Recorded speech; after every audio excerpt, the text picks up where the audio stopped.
오늘 할 부분은 근과 계수와의 관계입니다. 페이지 71페이지.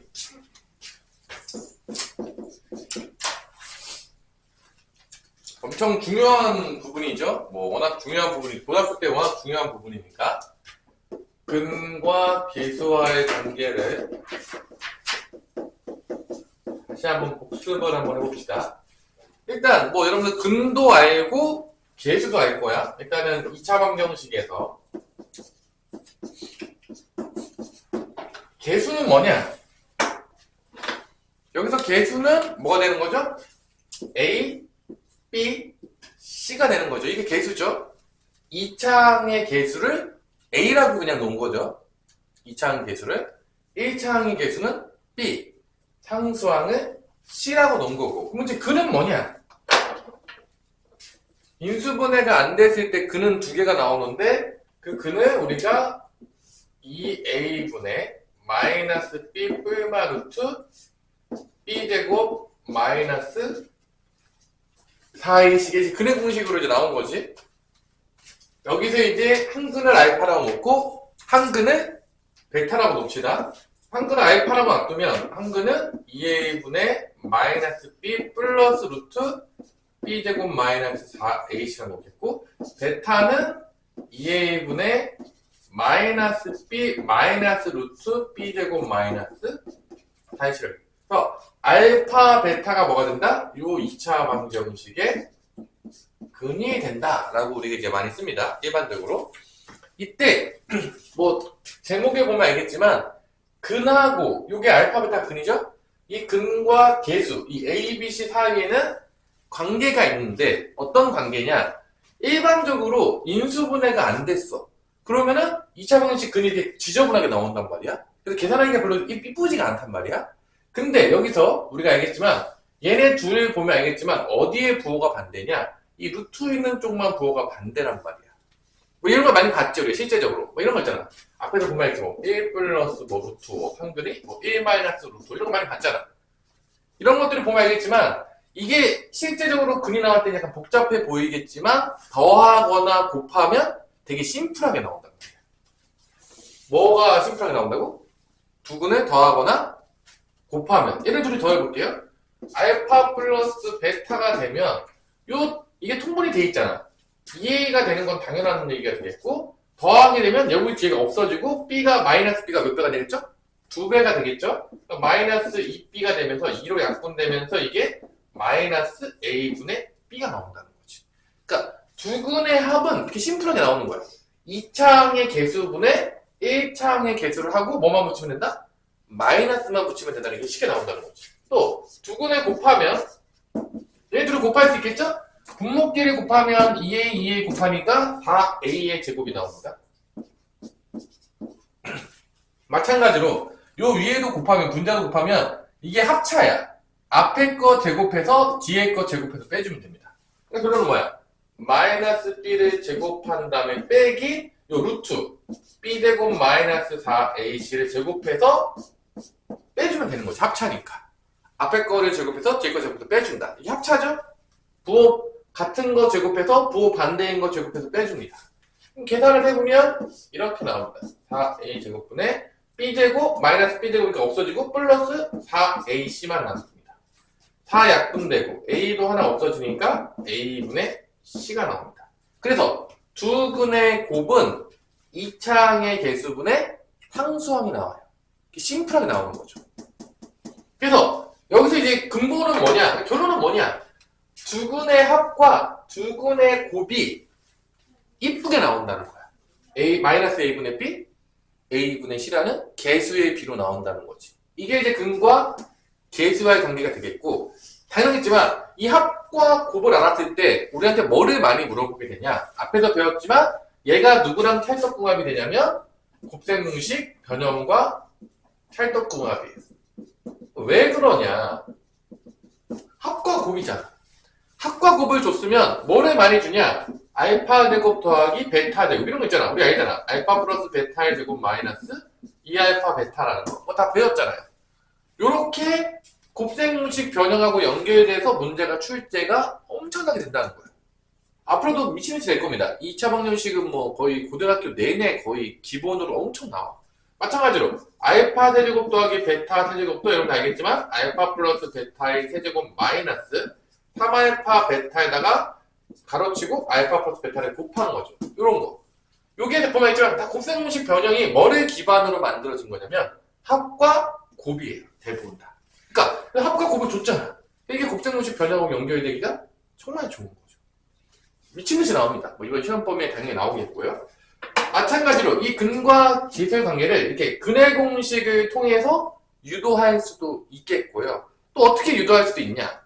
인수 정리를 통해서 유도할 수 있습니다. 이건 이제 근의 공식을 통해서 유도한 거야. 근의 공식. 근의 공식을 통해서 유도한. 두 번째는 인수 정리를 통해서도 우리가 유도할 수가 있어요. 자, 봅시다. AX제곱 더하기 BX 더하기 C는 0이라면 이 근은 알파 베타라고 했다면 이게 뭔 소리냐? 여기다가 알파를 집어넣으면 0이 되는 거야. 여기다가 베타를 집어넣으면 0이 되는 거야. 그러면 이 알파 베타를 통해서 뭐를 만들 수가 있냐면 뭐를 만들 수 있죠? 2차 방정식을 만들 수가 있다는 거지. 어떻게 만드냐? 뭐 이런 거죠. 우리가 얘랑 똑같아. 뭐 약간 이런 느낌?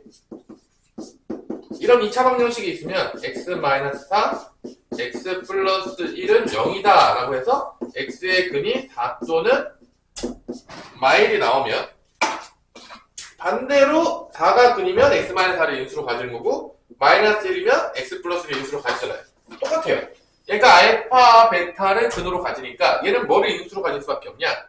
x-알파를 인수로 가지고 베타를 그리니까 x-베타를 인수로 가집니다. 최고차이가 몇이죠? a니까 a만 곱해주면 2차 방정식이 완성이 되는 거죠. 그래서 이건 이제 인수 정리를 통해서 2차 방정식을 만드는 거야. 그러면 요거를 둘이 같은 식이 되는 거야. 이제 양변을 a로 나눌 건데 두 개를 같은 식이니까 전기에서 개수 비교법을 통해서 구할 겁니다. 뭐를 통해서 구한다고요? 개수 비교법. 그럼 얘를 a로 나눠요. 그럼 뭐가 나오죠? x제곱 더하기 a분의 bx 더하기 a분의 c가 되고요. 얘도 a로 나눠요. 그럼 이게 없어지겠죠? a 나누면?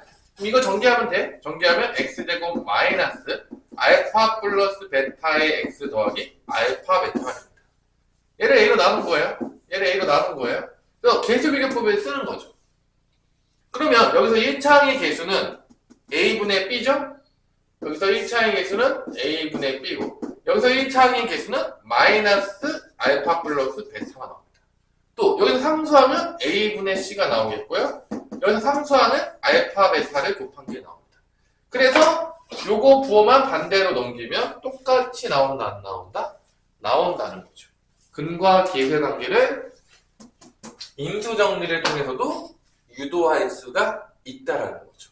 실제적으로 개수 비교법을 쓰면 같은 식이기 때문에 자 이렇게 이 근과 계수의 관계는 엄청나게 중요하고 이번 중간고사 때 100% 출제가 될 겁니다. 거의 뭐 안 나오는 경우는 본 적이 없어요.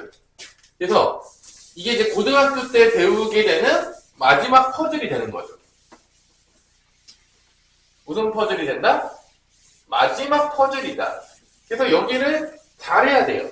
당연하겠지만 이제 셀에서도 여기가 워낙 중요하기 때문에 문제 유형들이 많이 포진이 되어 있을 겁니다.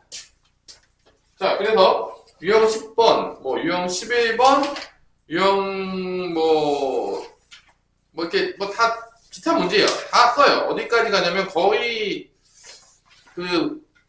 근과계 생기 쓰는 문제가 유형 거의 몇 번까지 가냐면 유형 14번까지는 아마 갈 것 같아요. 내가 봤을 때 거의.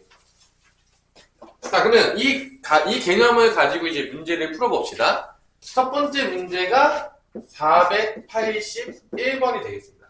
481번에 보면 알겠지만 이 근과 계수 관계 쓰는 문제는 인수분해가 일단 안 돼요. 자, 봅시다. 3x 제곱 마이너스 6x 플러스 8은 0이다 라고 주면서 이거의 주군을 알파 베타라고 주는 거죠. 아마 인수분해가 안 될 거예요. 구하고자 하는 걸 보면 알겠지만 알파 세제곱 더하기 베타 세제곱 딱 봐도 가장 전형적인 어떤 문제냐? 근과 계수의 관계를 쓰고 뭘로 연결되는 문제죠? 곱셈공식 변형으로 연결되는 문제가 되겠습니다. 가장 전형적이죠. 여기서 설마 근의 공식을 써서 알파 베타를 구한다면 여기다 집어넣어서 세제곱해서 구하는 친구가 있다면 내 마음이 많이 아플 것이다. 뭐 나오긴 하겠지? 유준아? 그죠? 하지만 뭐 계산이 상당히 복잡하겠죠? 나오겠지만 그렇게 구하면 안 된다. 그래서 알파 플러스 베타는 뭐가 되냐? 알파 플러스 베타는 뭐가 되는 거죠? 두 분의 합이니까 a분의 마이너스 b니까 3분의 마이너스 6이 되면서 2가 되겠고요. 두 분의 곱은 a분의 c니까 3분의 8이 되겠습니다. 그래서 이걸 여기다 집어넣는 거죠. 요게 아까 곱셈공식 변형해서 알파 플러스 베타의 세제곱 마이너스 3알파 베타에 가로치고 알파 플러스 베타니까 그냥 집어넣어요. 알파 플러스 베타 대신에 2를 집어넣으니까 2의 3승 마이너스 3의 알파 베타는 3분의 8 집어넣으시고 여기다 2 곱해주시면 돼요. 이겁니다. 끝이에요. 공식에 넣은 겁니다. 그냥 그대로. 그러면 이게 8이 되겠고요. 약분되니까 8이 16을 빼니까 다 뭐가 된다? 마이너스 8이 나온다라는 거를 어렵지 않게 알 수 있는 거죠.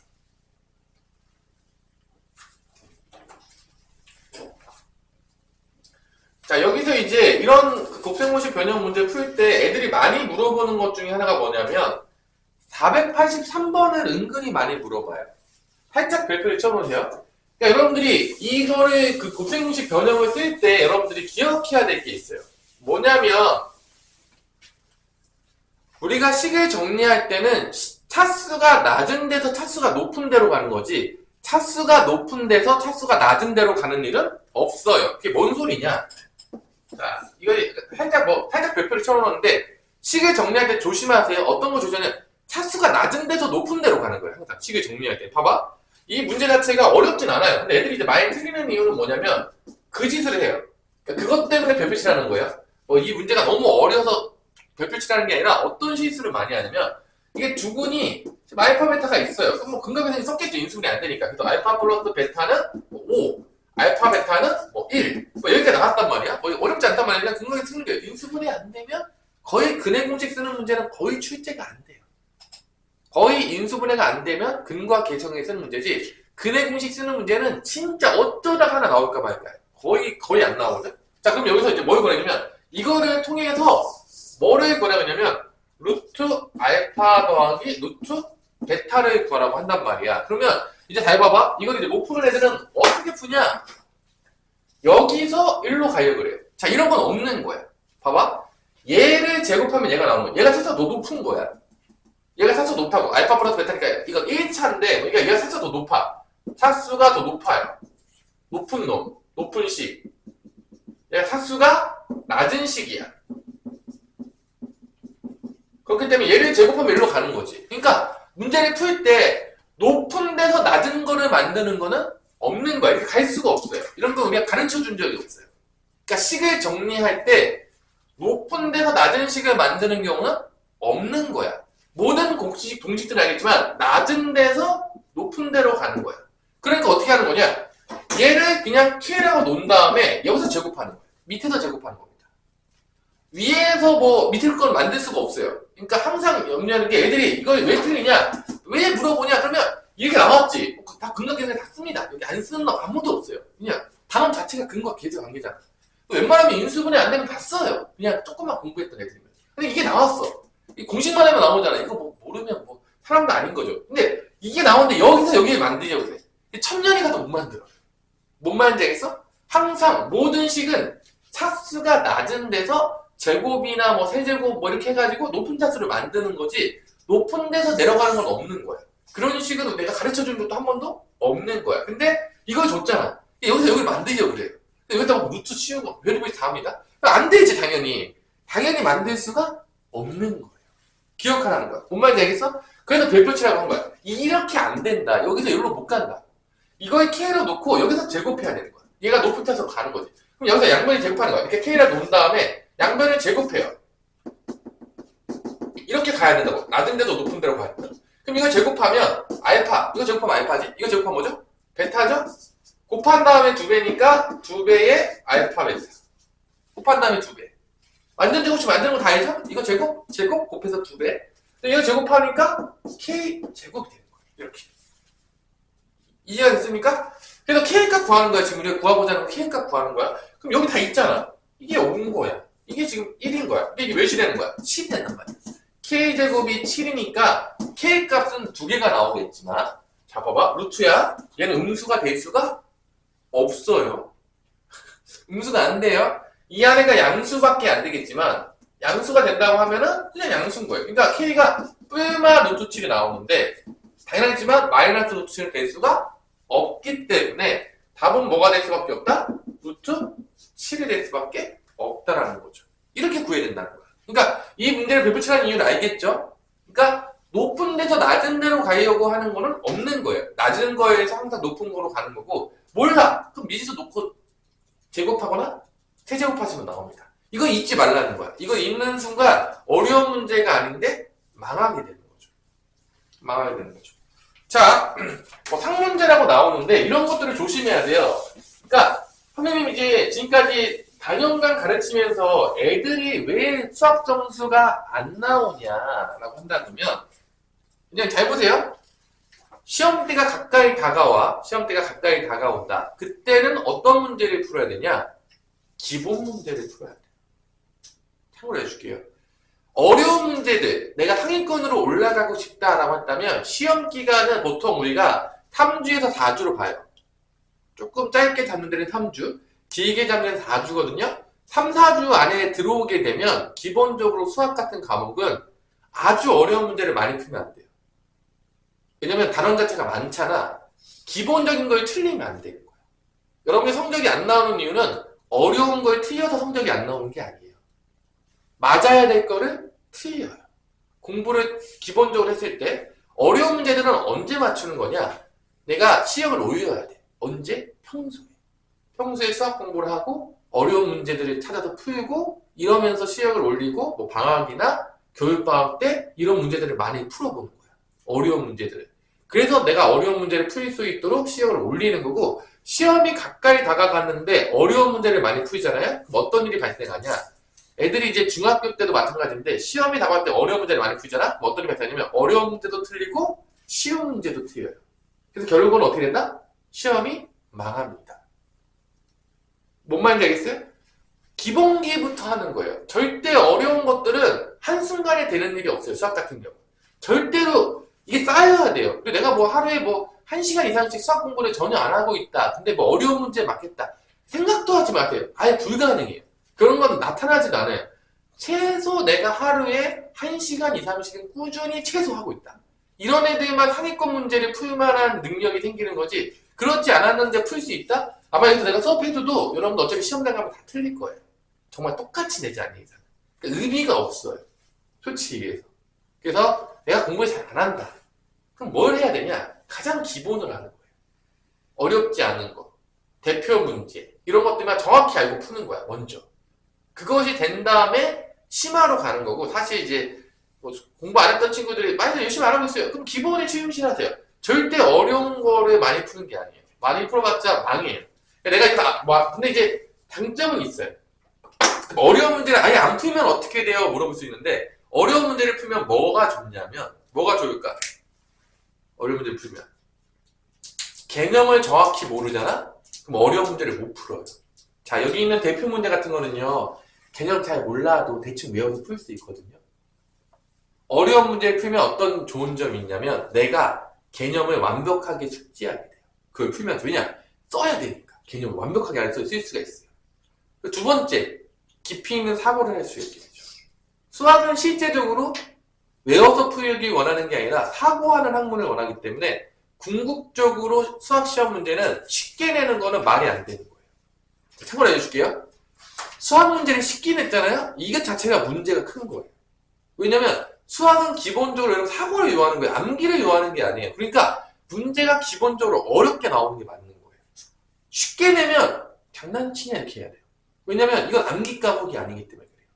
그리고 우리가 고등학교 때 학문평가이기 때문에 어렵게 내는 게 맞는 거예요. 쉽게 내면 애들이 어떻게 하냐면 수학을 또 외워서 대충 풀어요. 그러니까 아무 도움이 안 돼요. 그럼 이제 나중에 수학을 외워서 나왔던 친구들이 나오면 하는 얘기가 똑같아요. 뭐라고 얘기하냐?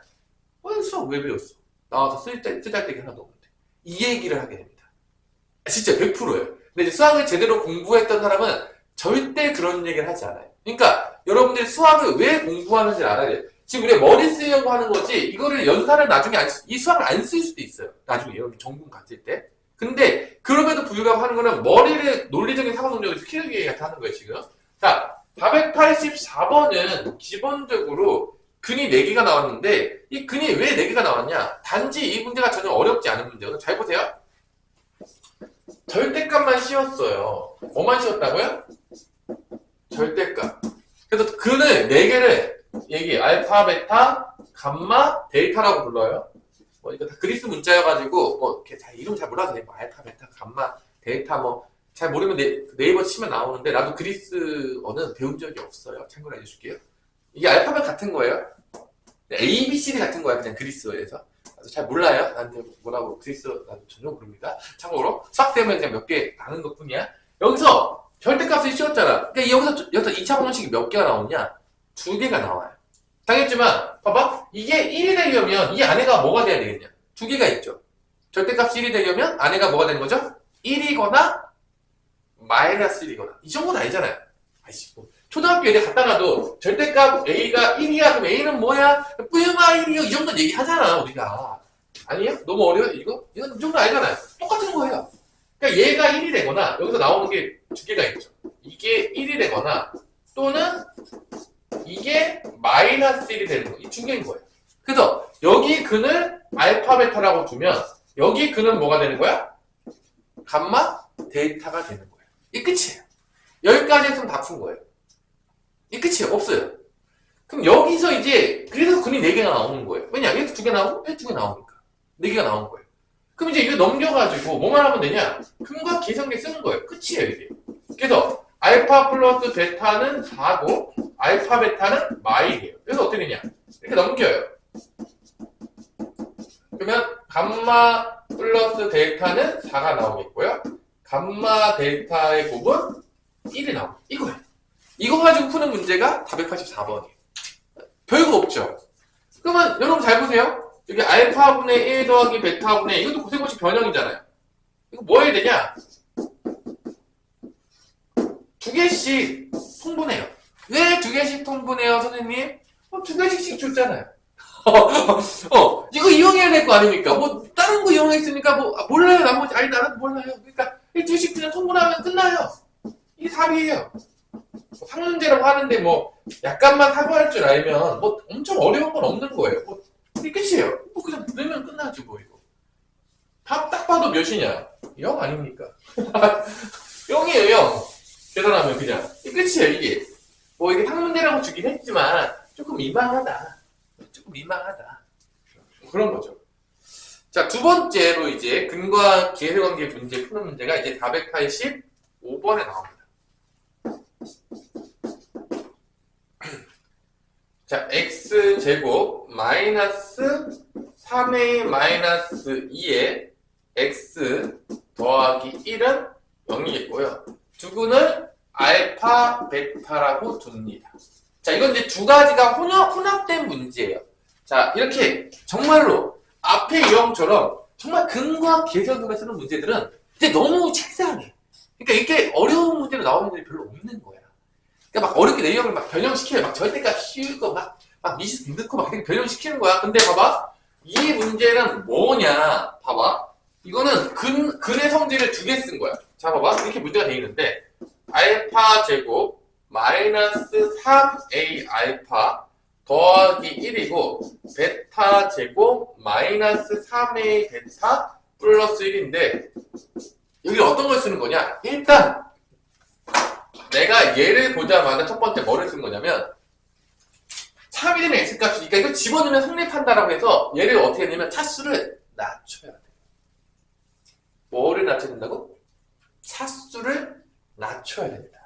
이 차수 낮추는 게 되게 중요해요. 그러니까 봐봐. 이거 알파 들어가면 될 거 아니에요. 어떻게 되는 알파 제곱 마이너스 3a 마이너스 2 알파 플러스 1은 0이기 때문에 알파 제곱을 넘겨가지고 1차로 바꿀 수가 있습니다. 이 시는 내가 앞에서 해줬을 거야.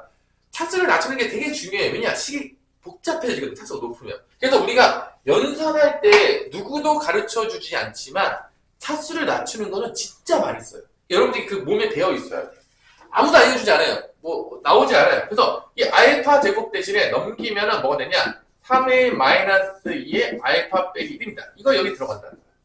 베타도 똑같이 들어가요. 베타 나오면 똑같이 나오겠죠. 뭐 베타 제곱은 3a 마이너스 2의 베타 마이너스 1이니까 똑같이 들어갑니다. 일단 차수를 낮춰요. 그래서 차수를 낮춘 다음에 그 다음에 뭐 쓰는 문제다? 근과 계수관계를 쓰는 거예요. 그러니까 근과 계수관계 하나만 주면은 너무 문제가 식상하고 재미가 없으니까 섞는 거예요. 문제들. 요즘 이런 게 추세예요. 그냥 하나만 내면 너무 쉬우니까 문제가.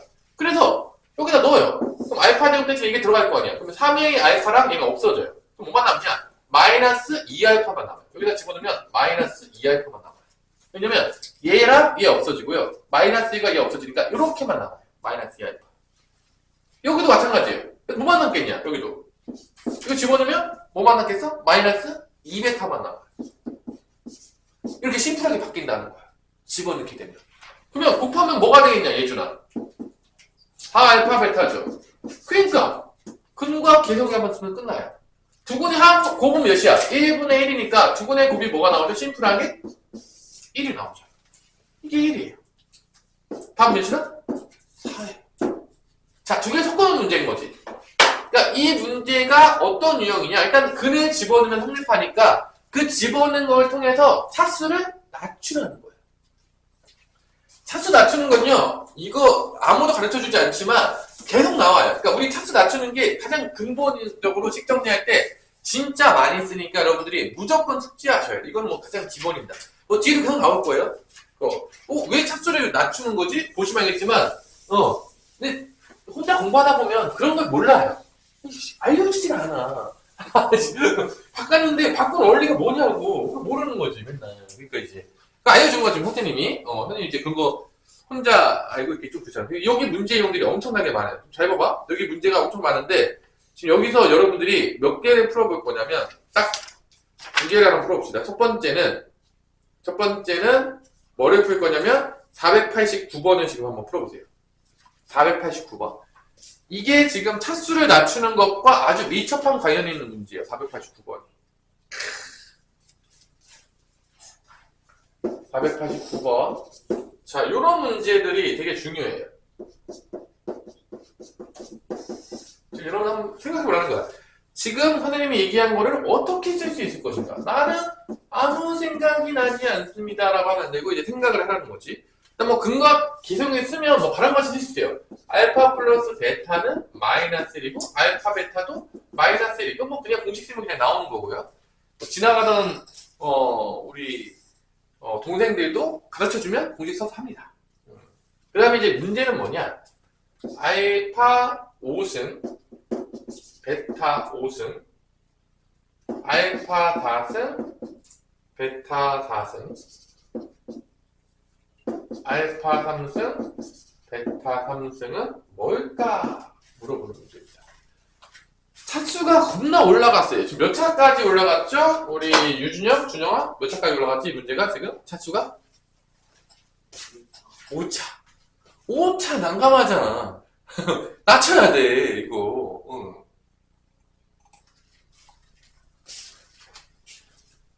자, 잘 들으세요. 이런 게 없어. 어디 없냐면 해설지 이런 데 없는 거야. 이런 거 잘 들으셔야 돼요, 여러분들이. 왜 선생님이 그렇게 풀었는지를 알아야 돼, 논리적으로. 안 나온다니까, 해설지에. 봐봐. 2차 정도는 이렇게 낮추는 게 편해요. 그냥 2차 남겨놓고 넘겨서 1차로 바꾸는 게 편해. 근데 이거 그렇게 하잖아? 만약 이것도 이렇게 낮출 수 있어. 근데 그렇게 하면은 좀 오래 걸리거든요? 봐봐. 알파 집어넣으면, 선생님 이렇게 넣으라고 했으니까, 이렇게 넣은 다음에, 알파 제곱은 뭐로 바꾸겠다? 마이너스 알파 플러스로 바꾸면 되겠네. 하고 생각할 수도 있겠죠. 근데 이렇게 차수 낮추면 한참 해야 돼요. 그럼 어떻게 하느냐? 차수 낮추는 방법이 이것도 있었지만, 내가 알려준 적이 있어. 언제냐? 다항식의 나눗셈에서 차수 낮추는 방법을 가르쳐준 적이 있어요. 뭐냐? 0으로 나누면 나머지랑 원래식이랑 같다라고 한 적이 있어요. 이게 뭔 소리냐? 자, 이거 이제 내 수업을 제대로 들어서 진짜 정말로 복습을 열심히 하고 정말로 차수 낮추 저 다항식 나눗셈에 쓸 수 있구나. 공부 제대로 하는 분들은 기억할 수도 있겠지만 대부분은 다 잊어버렸을 거라 생각할게요. 자, 머릿속에서 전에 그런 거 배운 적이 없는데 처음 듣는 얘기인데 이렇게 될 수 있어요. 자, 이해합니다. 자, 잘 봐봐. 지금 이게 0이죠. 0이죠. 내가 지금 여기서 알파만 빼올게요. 내가 여기서 알파 5승, 베타 5승, 알파 5승, 알파 4승, 알파 5승, 알파 4승, 알파 3승을 내가 뭐로 나눌 거냐면 얘로 나눌 거야. 몫이 뭐가 있겠죠. 그리고 나머지는 몇 차가 나올 거냐면 나머지는 얘가 2차니까 나머지 몇 차 나오겠어? 1차씩이 나올 거야. 1차씩 나머지가 나올 거란 말이야. 근데 얘가 0이잖아. 나눈 수가 지금 0이잖아. 얘가 지금 나눈 게 0이야? 얘가 0이니까 그럼 얘는 얘가 되는 거야. 곧바로 1차가 되는 거야. 왜냐면 지금 나누어지는 다항식이 0이니까. 몫이랑 관계없죠. 몫이 뭐가 나와도 0 곱하기 몫이 없어지는 거야. 그래서 이 다항식의 나눗셈을 쓰면 차수가 높을 때는 나눗셈을 통해서 차수를 낮추는 게 간단할 때가 많아요. 뭔 말인지 알겠어? 아까 전에 뭐 2차 정도야. 넘기면 돼요. 아까 알려줬죠. 이렇게 하는 게 빠르다고. 2차 정도면. 근데 이게 5차잖아. 좀 높잖아. 언제 계속 내리면 돼. 계속 내리면 되는데 한 번에 내리고 싶으면 나눗셈을 이용할 수도 있다라는 거야. 그래서 이렇게 나눈다고. 자, 이런 게 없어요, 여러분들. 자, 얘를 나눠요. 얘가 2차식이니까 직접 나눠야 돼요. 뭐 둘째 거 쓰면 큰일 납니다. 1차식으로 나눌 때만 쓰는 거예요. 제대로 알고 써야 돼요. 그래서 얘를 나눠요. 그럼 알파 3승이 여기겠죠. 그럼 알파 5승 플러스 알파 4승 마이너스 알파 3승이 됩니다. 빼요. 빼면은 없어지고 위에 2알파 3승만 남아요. 그 다음에 여기서 플러스 2알파를 쓰는 거죠. 그러면 2알파 3승 플러스 2알파 제곱 마이너스 2알파고 빼면 마이너스 2알파 제곱 플러스 2알파가 됩니다. 한 번 더 나눠주죠. 마이너스 2로 나눠줍니다. 그럼 마이너스 2알파 제곱 마이너스 2알파 플러스 2가 나와요. 빼면 4알파 마이너스 2가 나옵니다. 이게 나머지. 자, 몫은 뭐 여기 들어가는데 뭐 중요하지 않아요. 왜냐? 몫은 어차피 버려질 거니까. 이 식이 몇 차식으로 나눠졌냐? 1차식엔 4알파 마이너스 1로 차수가 확 떨어진 겁니다. 그 얘기는 여기서 얘는 뭐가 됐나? 4알파 마이너스 1가 되고. 그럼 얘는 뭐가 되겠냐? 똑같잖아. 뭐 되겠냐? 4베타 마이너스 2가 되겠죠. 아니, 나머지 3개는 또, 야, 또 베타 놈 똑같잖아. 뭐 달라진 게 아무것도 없어요, 베타 놈이야. 그러니까, 요 3개도 뭐가 되는 거야? 4베타 마이너스 2가 될 거라는 거지. 차수 낮추고. 이게 지금 차수 낮추는 방법이야, 그냥. 그러면 얘는 결론적으로 4로 묶으면 이렇게 된다는 거지. 두 분의 합이 마이너스 1이네요. 마사니까 뭐가 나온다? 8이 됐다는 거. 이렇게 낮출 수 있다는 거. 선생님은 기본적으로 해설지를 안 보기 때문에 해설지 어떻게 풀는지 잘 모르겠어요. 일단 중요한 거는 이렇게 차수를 낮추는 방법들이 여러 개가 있다는 거고, 그 중에서 여러분들이 차수를 낮추는 방법들이 익혀서 문제를 시계 연산을 계산해야 돼요. 안 그러면 문제가 엄청나게 복잡해집니다. 요즘 추세는 근과 계수의 관계만 쓰는 문제 추세가 나오는 추세는 아니에요. 같이 나오는 문제. 차수 낮추는 것과 근과 계수의 관계가 혼용된 문제들이 엄청 나옵니다. 이 변형 문제들이요, 말도 못하게 많아요. 여러분 다 풀어볼 수도 없어요. 너무 많아가지고. 근데 이 원리를 기억하세요. 이런 문제가 나왔을 때 세 가지는 기억하고 있어요, 여러분 머릿속에서. 첫 번째, 차수가 높으면 어떻게 한다? 낮춰야 된다. 두 번째, 근과 계수의 관계를 쓸 수 있다. 세 번째, 곱셈공식 변형은 자매품으로 들어간다. 이게 기본 원리인 거야. 그래서 내가 처음 보는 문제가 나왔을지라도 이것들을 잘 기억하면서 이런 개념들을 쓰잖아? 그럼 내가 풀 수가 있는 거야. 처음 봤다고 할지라도. 그걸 기억하셔야 돼. 그러니까 요즘 트렌드가 이렇단 말이야. 지금. 그러니까 이번 시험에서도 뭐 쉽게 낼 수도 있겠지만 조금 꼬게 되면 이런 식으로 문제들이 막 변형해서 나올 거라는 거지. 그때 여러분들이 처음 본다고 쫄지 말라는 거야. 쫄지 말라는 거야, 지금. 쫄 필요가 없다는 거야. 지금 여기 지금 예준이를 제외하고는 우린 다 늦었어요. 왜냐면 지금 선행을 어마무시하게 하는 놈들이 많이 있어요. 솔직히 얘기해서. 미친놈들이 많단 말이야. 그렇기 때문에 근데 걔네들의 단점이 뭐냐면 걔네들이 원리를 정확히 이해하지 못했잖아? 그러면 걔네들도 처음 나오는 문제가 나오면 어떻게 한다? 맞아 틀려? 틀린다는 거야. 근데 원리를 완벽하게 알잖아? 우리가 늦게 출발했지만 난 풀지 않은 문제도 풀 수가 있어. 그럼 궁극적으로 우리가 지름길로 가는 거야. 그럼 이길 수가 있어. 근데 여기서 대충 원리를 당연하지만 공부는 열심히 해야 돼요. 야, 걔네가 앞에 쫙 있는데 내가 여기서 놀고 있어. 이기면 이게 도둑놈 심보죠. 그게 말이 됩니까? 당연히 내가 열심히 하는 거야. 근데 열심히 하는 걸로 부족해. 왜냐? 너무 앞에 차이가 많이 나니까. 근데 열심히 하면서 어느 길로 가야 되는 거야? 지름길로 가야 되는 거야. 지름길로. 이제 이거를 왜 알려주냐면 선생님이 고등학교 때 선생님도 마찬가지로 여기서 여러분들과 중학교를 보냈습니다. 지금도 마찬가지지만 여기가 일산에 비해서 공부를 안 시켜요. 그때랑 달라진 게 없어요. 25년 전에. 그러니까 선생님도 고등학교 올라갈 때 선행을 많이 했을까 안 했을까? 나는 선행을 한 적이 없어요. 한 번도 안 하고 갔어요. 뭐 당연하겠지만 근데 내가 처음에 갔을 때 뭐 애들은 뭐 엄청나게 하고 온 거야. 학교를 갔는데 고등학교를 갔는데 나는 이제 쫄았지. 야씨 너 어떻게 해야 되냐.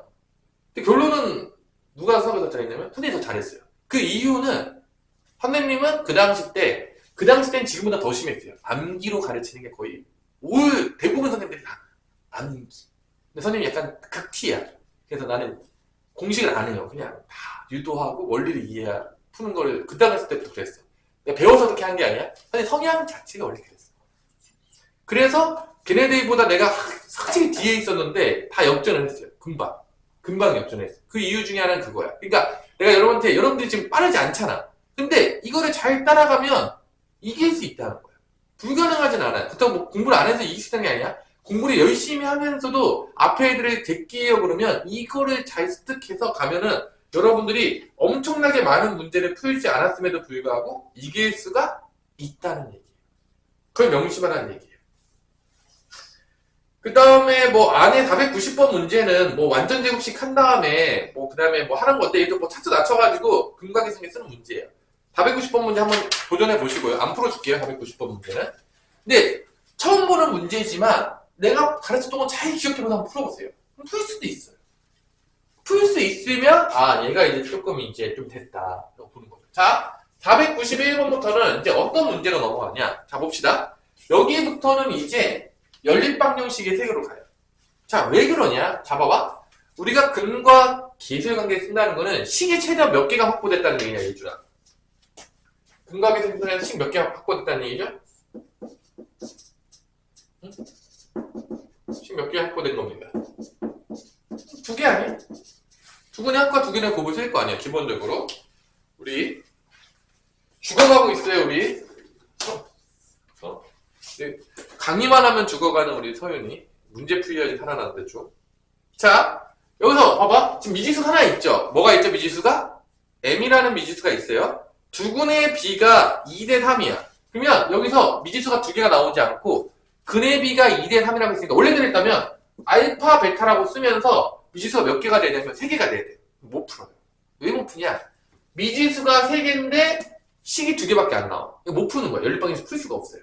근데 여기서 두근의 b가 몇 대 몇이라고 줬죠? 2대 3이라고 주면서 우리가 두근을 어떻게 놓을 수가 있냐면 2알파, 3알파로 놓을 수가 있어요. 두근의 b도 2대 3으로 줬기 때문에. 그렇기 때문에 미지수가 몇 개밖에 안 된다? 2개밖에 안 되기 때문에 풀 수가 있는 거예요. 자, 이 문제. 자, 그래서 두근의 합과 두근의 곱을 써요. 2알파 더하기 3알파. 자, 두근은 써요. 합은 5의 m 플러스 2가 되겠고요. 두근의 곱 2알파 곱하기 3알파는 마이너스 6m이 되겠습니다. 당연히 풀리는 문제입니다. 왜냐? 미지수가 2개고 식이 2개니까. 선생님, 그러면 이렇게 연립방정식 나왔을 때 어떻게 풀어야 돼요? 자, 뭐 대입법이든 가감법이든 관계없이 원리는 뭐죠? 미지수 한 개를 소거하는 겁니다. 미지수가 하나가 소거가 되잖아? 그럼 무조건 잘 풀고 있는 거예요. 미지수가 안 날아가잖아요? 못 풀고 있는 거예요, 연립방정식은. 자, 여기서 봅시다. 5알파니까 알파는 m 플러스 2가 나옵니다. 대입법 쓰기 좋죠. 알파 대신에 뜨면 되니까. 아니면 m 대신에 넣어도 되니까. 뭐 알아서 하세요. 근데 뭐 m 값을 구하라겠어요. 뭐를 구하겠죠? m 값을 구하겠으니까 알파를 날릴게요. 이게 지금 6알파 제곱이잖아. 맞아 안 맞아? 그죠? 약분하게 되면은 알파 제곱은 마이너스 m이에요. 알파 대신에 m 플러스 1을 집어넣을게요. 그럼 소거되죠. 알파가 소거되는 거예요. 대입법을 통해서. 그럼 왜 남겼냐? m값 물어봤으니까. 남긴 이유는 하나밖에 없어요. 그냥 알파 남기기도 편하고 베타 남기기도 알파랑 m값 남기기 다 편해요.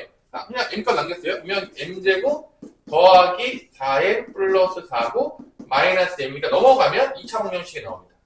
자, 2차 방정식의 세상이. 그래서 뭘 구하라겠냐? 다 계산하지 마세요. 뭐 인수분해 되긴 하지만 두근의 곱을, m값의 곱을 구하라고 했으니까 이게 답이에요. 4가 답입니다. 그냥 근과 계산했으면 돼요. 곱박. m에 대한 2차 방정식이니까 이것도 그냥 근과 계산했으면 되는 거죠. 그냥 모든 실수 m값의 곱이니까.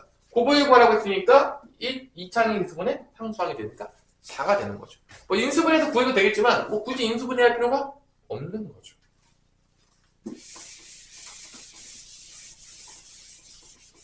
자, 그래서 이런 문제들이 뭐 엄청 어려운 문제는 아니에요. 아, 이거는 결론은 연립방정식만 잘하면 풀 수 있겠구나. 그런 문제인 거예요. 자, 그럼 495번을 보세요. 495번을 보면 얘가 항문제라고 하는데 사실 항문제라고 치기에는 되게 민망한 문제예요. 왜냐? 이게 되게 쉬운 문제거든요. 봐봐. x제곱 플러스 k제곱 마이너스 k 마이너스 2x에다가 마이너스 2k 플러스 3이라는 2차 방정식인데 조건이 되게 심플해요. 두 실근이야. 일단 실근이야. 실근. 허근이 아니에요. 판별식 0보다 커나 같다는 얘기예요. 절대값이 같고 부호가 서로 다르다고 했으니까 그럼 이게 뭔 소리냐? 두 근이 이거야. 하나가 알파면 나머지 한 근은 마이너스 알파 이거예요. 이게 실근입니다. 그래야지 절대값은 같고 부호가 반대라고 했잖아. 맞아 안 맞아? 이게 이 소리야. 이게 이 소리입니다. 절대값이 같고 부호가 반대다. 그러면 이 두 분의 합이 뭐로 일정하게 되죠? 절대값이 같고 부호가 반대가 되면 알파랑 마이너스 알파를 더하게 되니까 뭐가 되는 거야? 0이 되는 거야. 그러니까 두 분의 합이 이렇게 되는 거죠. k 마이너스 k제곱 마이너스 k 마이너스 2인데 이게 0이잖아. 이게 0인 거야. 이 안에가 0이 될 수밖에 없어. 그래서 이게 인수분해가 되죠. k 마이너스 2, k 플러스 1은 0이니까 k는 2 또는 마이너스 1일 수밖에 없는 운명이라는 걸 알 수가 있죠. 자, 그 다음에 여기서 재밌는 게 뭐냐면 실근 조건을 쓰는 거야. 자, 봐봐. 하나 날아갈 거야. 그 실수인 거의 조건을 제일 많이 준 게 뭐냐? 제곱했을 때 0보다 커나 같다.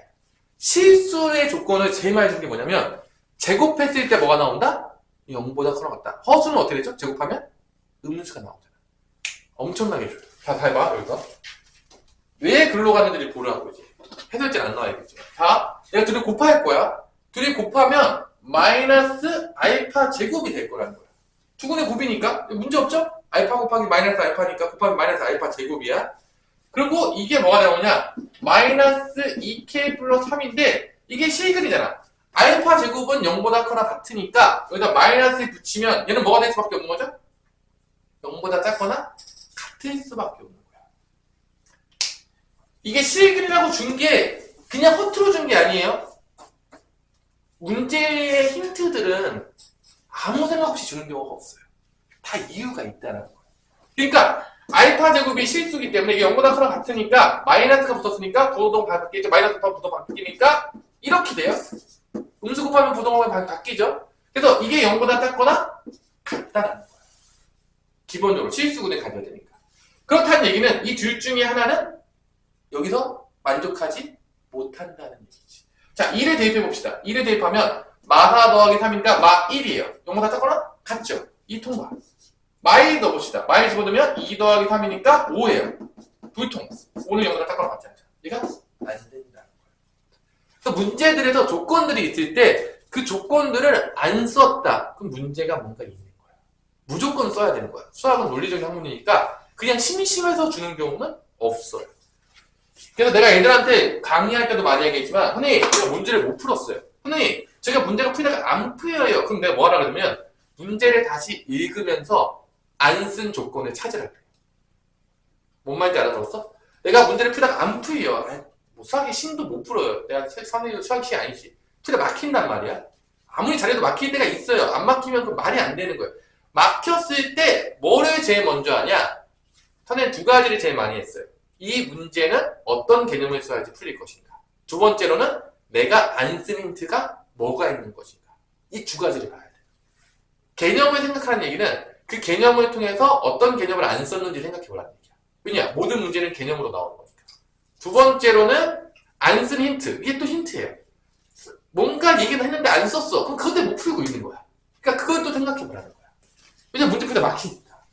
자, 그래서 답은 여기는 K가 뭐가 나왔다? 그래서 K는 2다. 마이너스 1이 안 되는 거예요. 자, 이렇게 완벽하게 논리적으로 풀어야 돼요. 이게 왜 안 됐지? 왜 안 됐지? 이거를 하나씩 다 아는 게 수학이에요. 그래서 수학을 잘할수록 해설지에서 왜 그렇게 바꿨는지를 다 알게 돼요. 논리적으로 알아야 됩니다. 자, 496번 갑니다. 시간 심각합니다.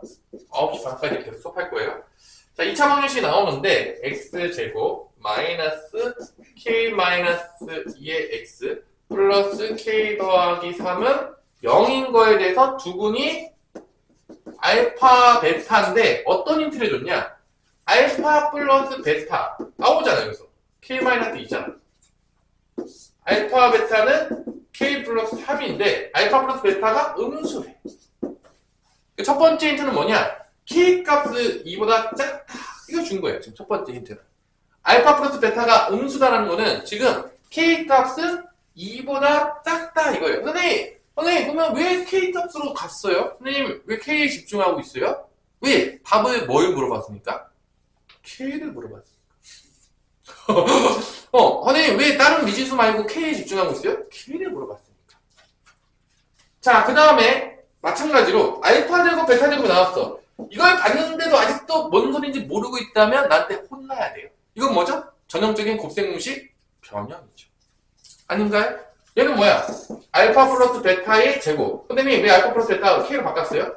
k 물어봤잖아. k만 남겨야지. 당연한 거 아닙니까? 마이너스 2알파 베타니까 2배의 k 플러스 3입니다.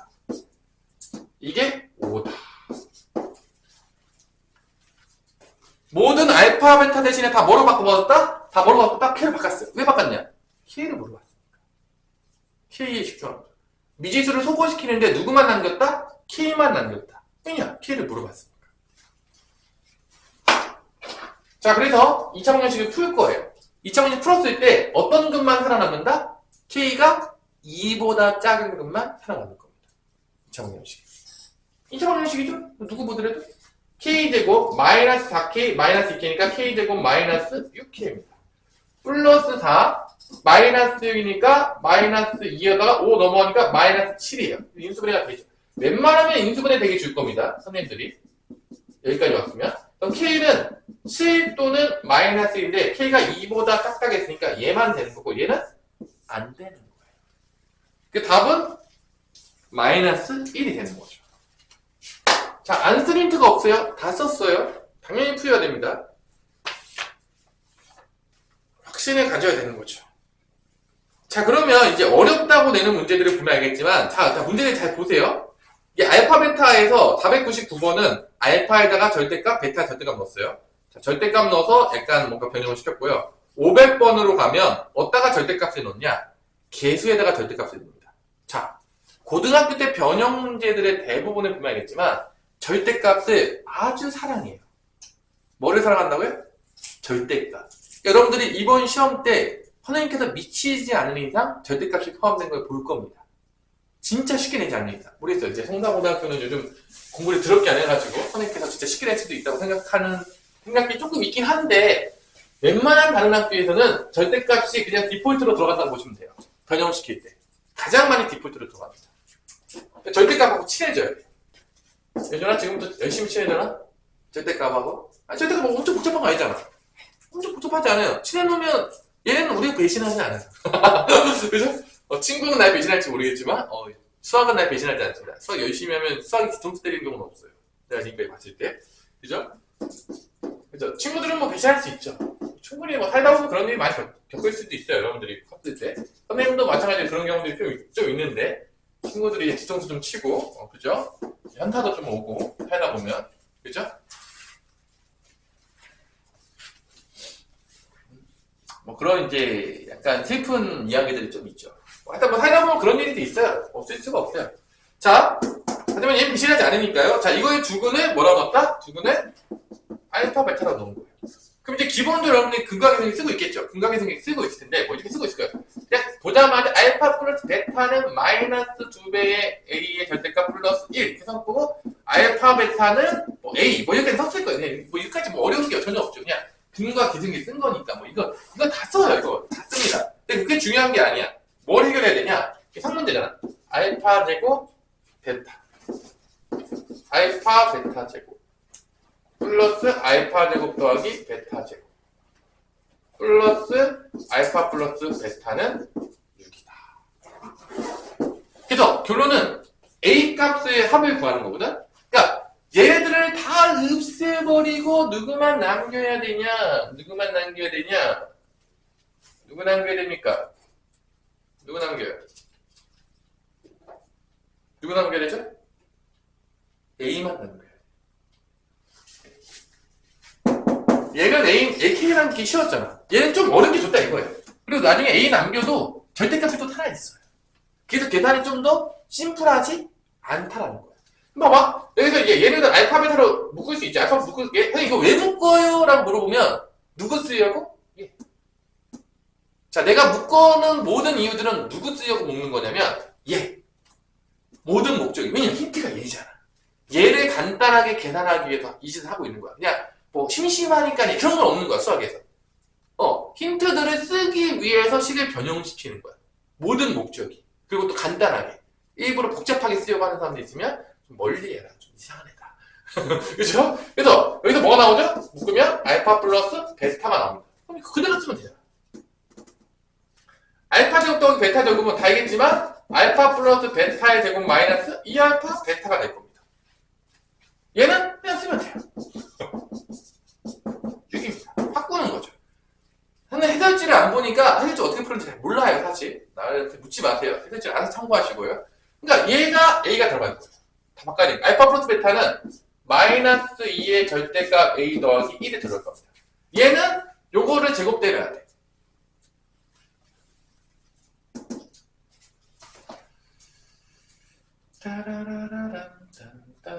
좀 더 이쁘게 안 되냐, 이거?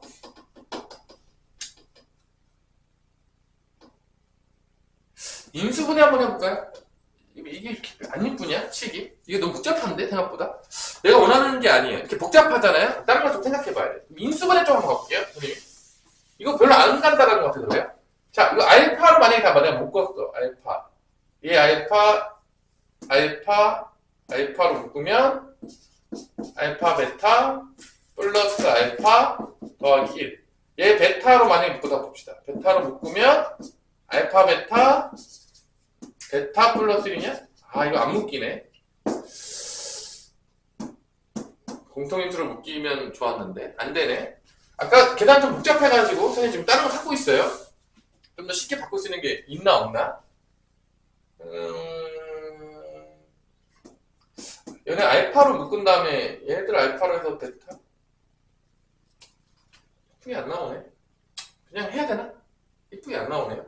생각보다 그 계산이 맞을 수도 있어요. 선생님도 이제 해설지를 안 봤기 때문에 뭐가 제일 빠른지 모르는데 일단 그냥 갈게요. 안 나오네. 뭔가 인수분해 하거나 뭔가 좀 이렇게 좀 심플한 게 있으면 얘가 이제 제곱이어서 좀 짜증 나가지고. 왜냐면 얘가 알파 플러스 베타의 제곱으로 가면 복잡하니까 이게. 이렇게 되는데. 복잡하잖아요, 생각보다. 복잡하죠. 가자, 그냥 어쩔 수 없다. 자, 뭐, 간단한 거는 나중에 찾아보고요. 마이너스 2 절대값 A 더하기 1. 그 다음에 얘는 제곱하니까, 자, 제곱하면 절대값 탈출해요. 얘 제곱하면 4A 제곱. 얘 제곱하면 1. 곱한다면 2배 하니까 마이너스 4배의 절대값 A. 마이너스 2알파 베타니까 마이너스 2A. 플러스 얘니까 마이너스 2 절대값 A 더하기 1은 6이다. 자, 이 문제입니다. 자, 당연하겠지만 이 방정식을 풀 때 절대값을 탈출해야 되잖아. 다 배웠어요. 절대값 탈출할 방법에 대해서. 안 배운 사람 있어요? 선생님이? 있어요? 나 절대가 사처럼 안 배웠다. 예전에 뭐라고 배웠냐?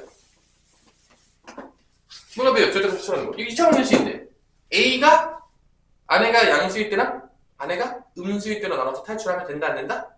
된다. 절대가 100% 나옵니다. 쪼이지 마세요. 절대가 나오면 나누면 돼요. 나누면 탈출하면 우리가 아는 게 된다니까. 절대 쪼이지 말라니까. 애들이 진짜 많이 쪼라니까.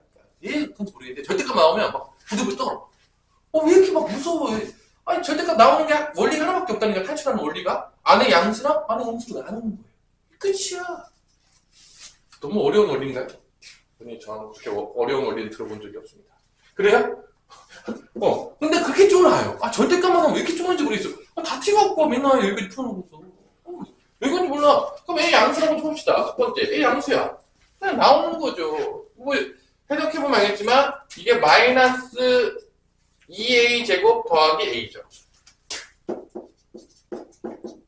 A 그냥 나오니까. 여기는 4A 제곱 더하기 1. 그냥 탈출할게요. 그 다음에 여기는 마이너스 4A, 마이너스 2A, 마이너스 2니까 마이너스 8A 더하기. 이게 몇이다? 6이다.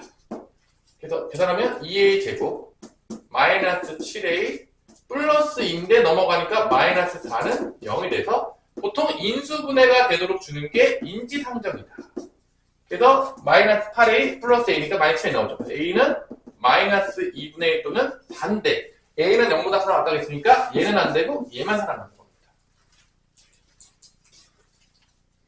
쪼일 필요 없어요. 쪼일 필요 없어요. 그냥 계산이에요. 계산 좀 복잡하더라도 쪼이지 마세요. 자, 여기 이제 음수일 때 하겠죠. 당연하겠지만. 그죠? 아마 모든 I 값이 알겠으니까 아마 2개 정도 나올 것 같아요. 내가 봤을 때는. 안 풀어봤지만 선생님도. 이제 선생님이 고2 문제집을 안 풀고 와요. 생각 해주세요. 고3도 필요문항 아니면 사실 안 풀고 옵니다. 이제 오자마자 푸는 거예요. 뭐 이렇게 준비해서 푸는 게 아니에요. 근데 푸는데 지장이 없는 거예요. 왜냐면 개념을 정확히 알면 처음 나왔다고 하더라도 못 풀 일이 없어요. 그러니까 여러분들 명심하세요. 자, 이것도 마찬가지지. 마이너스 붙여 나가겠죠. 그럼 얘가 뭐가 되는 거야? 얘가 음수니까 2A 제곱. 그러면 A고. 그 다음에 4A 제곱 더하기 1. 여기서 플러스 4A 바뀌겠죠. 도 바뀌니까. 이제 플러스 4A 되겠고, 얘도 플러스 2A니까 이렇게 없어지겠죠. 그럼 4A 더하기 1은 6이다. 그럼 이제 6A 제곱. 그럼 A 4A 더하니까 5A. 플러스 2니까 넘어가면 마이너스 4는 0이 되는 거죠. 이번엔 느낌상 2A, 3A를 한번 가볼까요? 좀 분위기 좋지 않나? 그래서 6으로 가야 됐었나? 자, 어쨌든 맞춰봐. 잘 어떻게 좀 안 되겠습니까? 플러스 4 마이너스 1 괜찮냐? 8A 마이너스 나왔지? 잘 맞췄죠? 자, 그럼 A 값이 뭐가 나오는 거죠? 여기서 이게 2분의 1이고 또는 여기서 마이너스 3분의 4죠. 근데 A가 음수라고 했으니까 얘는 안 되고 얘만 살아난다. 그래서 A 값이 몇 개 나오죠? 2개가 나오는 거죠. 더하래요. 3분의 12에다가 마이너스 3분의 4 더하니까 답은 3분의 8이 된다는 걸 알 수가 있는 거죠. 이런 문제. 그러니까 이게 이제 상 문제인 거야. 봐봐. 그러니까 봐봐. 이게 문제가 왜 상이 됐는지 잘 분석을 해봐야 돼. 그리고 어떤 개념을 썼는지를 잘 봐야 돼. 여기까지 뭐 다 써요. 이것도 쓰겠지. 그 다음에 얘를 A로 바꾼 거야. A에 대한 방정식 더하겠으니까. 바꿀 때 어떻게든 근거와 개성계수율을 바꾼 거야. 그래서 생각보다 간단하지가 않았어요. 그리고 바꿔놨는데 뭐가 문제였냐? 절대값이 있었다는 거지. 바꾸는 식도 복잡했는데 뭐도 포함이 되어 있다? 절대값도 포함이 된 거야. 그래서 어쩔 수 없이 어떻게 했다? 나눠서 풀 수밖에 없었던 거야. 그러니까 이게 상문제인 거야. 봐봐. 식도 복잡하지. 식도 복잡해졌지. 그리고 여기서 안 끝나요. 안 끝나요. 이게 그냥 고등학교 수학의 기본적인 기조예요. 이게 뭐 고등학교 수학에서 엄청나게 어려운 문제냐? 미안한데 이건 엄청나게 어려운 문제가 아니에요. 그냥 중상 문제야. 중상 문제. 그래서 이 정도까지는 여러분들이 풀 수가 있어야 된다는 거죠. 자, 오늘 많이 못했네요. 뭐 더 해야 되는데 시간이 조금 됐지만 유형 14번까지는 하고 끝낼게요. 뭐 조금만 501번까지만 끝낼게요. 그 다음에 활용하고 아마 이번 주부터 시험 대비에 들어가는 것 같은데, 우리가 이제 4월 첫째 주부터 이제 시험이 이제 얼마 남지 않아서, 오시면 저랑 신나게 앞부분에 또 돌겠죠? 이중의 함원으로 이제 가야 확률이 높아요. 자, 502번 2차 방정식 x제곱 마이너스 2ax 빼기 4는 0이고 이거의 두근이 알파 베타다. 식 두 개 나오겠죠, 여기서? 보자마자 a랑 알파 베타식 나오겠네. 그럼 2차 방정식 또 있어요. x제곱 플러스 bx 빼기 10이고 두근이 바뀌었어요. 알파 플러스 베타랑 알파 베타. 이때 a 더하기 b를 구하시오. 라는 문제예요. 그 결론은 이런 문제들이 되게 많이 나오는데 어려운 문제가 아니거든요. 두근이 합이니까 알파 플러스 베타는 2a가 됐고 알파 베타는 마사가 될 거예요. 마찬가지로 여기서 똑같이 나오죠. 두근의 합이니까 알파 플러스 베타랑 알파 베타를 곱한 게 두근이죠. 합한 게 마이너스 b다. 두근의 곱 알파 플러스 베타 알파 베타를 곱한 게 마이너스 12가 나온다가 되겠고요. 여기서 잘 보세요. 미지수가 몇 개냐면 알파, 베타, A, B 총 몇 개죠? 미지수가 4개입니다. 자, 미지수를 없애야 돼요. 누구를 없앨 것이냐? 이게 되게 중요한 거야. 자, 유준영, 준영아, 미지수 누구 없애야 되고 누구 남겨야 될 거냐? 내가 문제를 보니까. 구하라는 걸 잘 보세요. 누구를 없애고 누구를 남겨야 돼? A, B 남기고 알파, 베타 없애라는 얘기인 거지. 그래서 내가 여기서 알파 플러스 베타 대신에 2A 넣을 거야. 알파, 베타 대신에 마이너스 4 집어넣을 거야. 그럼 자동적으로 없어져요. 넣으면 없어진다니까? 없어지잖아, 알파. 얘도 여기도 2A 집어넣고 마사 집어넣어요. 자동적으로 없어져요. 그냥 없어집니다. 잘 풀고 있는 거예요. 왜냐? 1, B 물어봤잖아. 그래서 2A 빼기 4는 마B가 되겠고요. 여기서 마이너스 8A가 뭐가 나온 거죠? 마이너스 12가 되는 겁니다. 그래서 A는 8분의 10이니까 2분의 3이 돼요. 여기 2분의 3이 들어가면 3 빼기 4가 마이너스 B니까 이게 마이너스 1이니까 B는 1이 나온다는 거죠. 그래서 두 개를 더하면 몇이 나온다? 2분의 3 더하기 1이니까 답은 2분의 5가 된다는 걸 알 수가 있겠습니다. 오늘 필강은 여기까지 하겠습니다.